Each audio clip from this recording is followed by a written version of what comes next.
गुज़िश्ता रात एक बहुत ही अफसोसनाक वाक़या पेश आया है और शारजा से कराची जाने वाला निजी कार्गो तैयारा बताया जा रहा है कराची के करीब, कुछ खबरें ऐसी हैं कि उरमाड़ा के करीब समंदर के ऊपर दौरान परवाज़ जो है वो लापता हुआ और पाक बहरिया दीगर इदारों ने फौरी सर्च एंड रेस्क्यू ऑपरेशन तो शुरू कर दिया है, but on board there were 5 personnel. उनकी जो है खोज इस वक्त लगाने की कोशिश की जा रही है। अब ये तमाम तर मामला क्या हुआ, कैसे हुआ एंड क्या कोई ये चीज़ें क्यों होती हैं, क्योंकि कार्गो तैयारा समझा जाता है कि कमर्शियल जो पैसेंजर तैयारा है उससे कुछ महफूज होता है।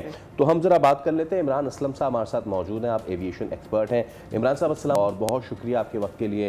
माय फर्स्ट क्वेश्चन यही है आपसे कि अगर हम ये कहें कि समझा ये जाता है कि cargo planes are a bit safer than the passenger plane, तो क्या ये गलत होगा? और इस पर्टिकुलर इंसिडेंट जो कल रात हुआ है उस पर आपकी क्या फाइंडिंग्स अब तक सर? वालेकुम अस्सलाम फैसल, शुक्रिया मुझे लाइन पे लेने के लिए। रात को जैसे कि ये एक्सीडेंट हुआ था तो उसके बाद जैसे आपने बताया कि search and rescue operation initiate हो गया था और उसमें पाकिस्तान एयरफोर्स, पाकिस्तान नेवी और मर्चेंट नेवी हिस्सा ले रहे हैं।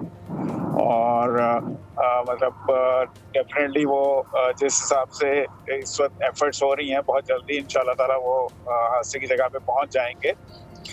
My condolences to the bereaved families. और साथ में अभी हम जो है वो प्रोबेबल कॉजेस को डिस्कस कर सकते हैं। कोई हतमी नतीजे पे तो हम नहीं पहुंच सकते, जिसमें जो बेसिक चीजें इस वक्त समझ में आ रही हैं कि जहाज ने रिपोर्ट किया कि उसके नेविगेशन सिस्टम में माल फंक्शन हुआ है, तो उसके साथ ही जो है वो जहाज ने मतलब एक नोज डाइव पोजीशन में चला गया। अब इन सारी चीज़ों को अगर हम देखते हैं तो उसके कॉजेस जो है वो 2-3 हो सकते हैं, जो कि बारी-बारी हम मुख्तसरन डिस्कस कर लेते हैं ताकि आपके ऑडियंस को पता लग सके कि क्या रीज़न हो सकता है उस क्रैश का, क्योंकि इतनी जल्दी किसी भी हद में नतीजे पे तो पहुंचा नहीं जा सकता। जी, इन्वेस्टिगेशन होगी। अभी इनिशियल रिपोर्ट जो है वो इन्वेस्टिगेटिव अथॉरिटीज़ देंगी पाकिस्तान की, जिसमें मतलब बाद में जो है वो डेफिनेटली बोइंग कंपनी भी शामिल हो जाएगी और इंजन मैन्युफैक्चरर भी शामिल हो जाएंगे। तो ये इन तीन का कॉम्बिनेशन होगा जो इसको फाइनल इन्वेस्टिगेट करेगा।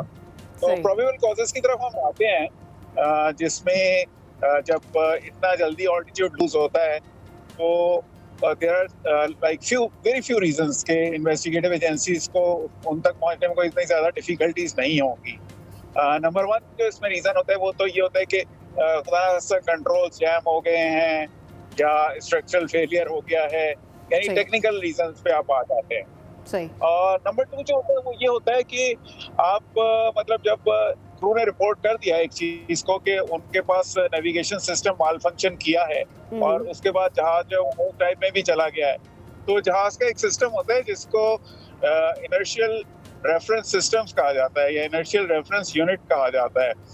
ये बड़ा रिडंडेंट सिस्टम होता है और बोइंग कंपनी जो है वो 3 सिमिलर सिस्टम्स जो है वो यूज करती है कि अगर एक सिस्टम फेल हो जाए तो वो नंबर 2 पे चला जाता है, नंबर 2 भी फेल हो जाए तो नंबर 3 पे चला जाता है, या वो नंबर 3 एडिशनल सिस्टम कहलाता है। तो अब अगर ये वाला सिस्टम फेल हुआ है तो उसके बाद क्रू को जो है वो, क्योंकि रात का टाइम था और समंदर के ऊपर फ्लाई कर रहे थे, तो इट कॉजेस डिसओरिएंटेशन।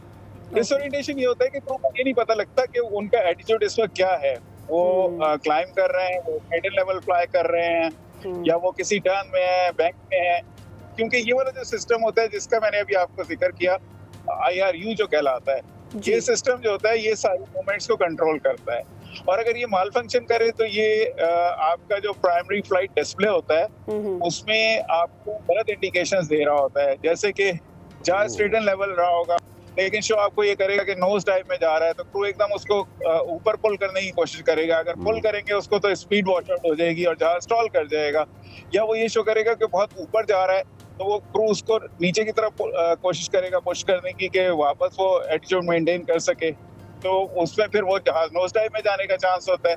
तो कोई इस तरह की चीज है कि हमेशा जो होता है वो भी इस किस्म के एक्सीडेंट में कोई एक कॉज नहीं होता है, बल्कि लाइक डिफरेंट कॉजेस मिलके जो है वो इस तरह के एक्सीडेंट का सबब बनते हैं, जिसको हम एविएशन लैंग्वेज में या टर्मिनोलॉजी में स्विच सीज इफेक्ट कहते हैं। तो ये वाली चीजें मुख्तलिफ हो सकती हैं जिनको कि अभी इन्वेस्टिगेटिव एजेंसी जो है इन्वेस्टिगेट करेंगी, और जब वो इन्वेस्टिगेट करेंगी डेफिनेटली फिर कोई चीज़ हमारे सामने आ सकेगी। जी। ऑल राइट, इमरान असलम साहब, was wonderful to have you on the show. यकीनी तौर पर इस पर कोई सूरत हाल ज़रूर सामने आ जाएगी वक्त के साथ, जैसे आप कह रहे हैं कि it's not just the navigation, also the IR unit as well, where जो है प्लेन मज़ीद जो है सेकंड सिस्टम पर मूव कर जाता है, जो प्रॉबेबली उसमें भी कोई ख़राबी हो सकती है, लेकिन सूरत हाल वाज़े होएगी थोड़े ही वक्त में। हमारे जो दुआएँ हैं वो गमज़दा ख़ानदानों के साथ हैं, और हम उम्मीद करते हैं कि जल्द अज जल्द इस जहाज़ का पता चल सके कि ये कहाँ पर मौजूद है। इमरान साहब आपका बहुत शुक्रिया। सब्सक्राइब करें और बेल दबाएं ताकि कोई खबर रह न जाए।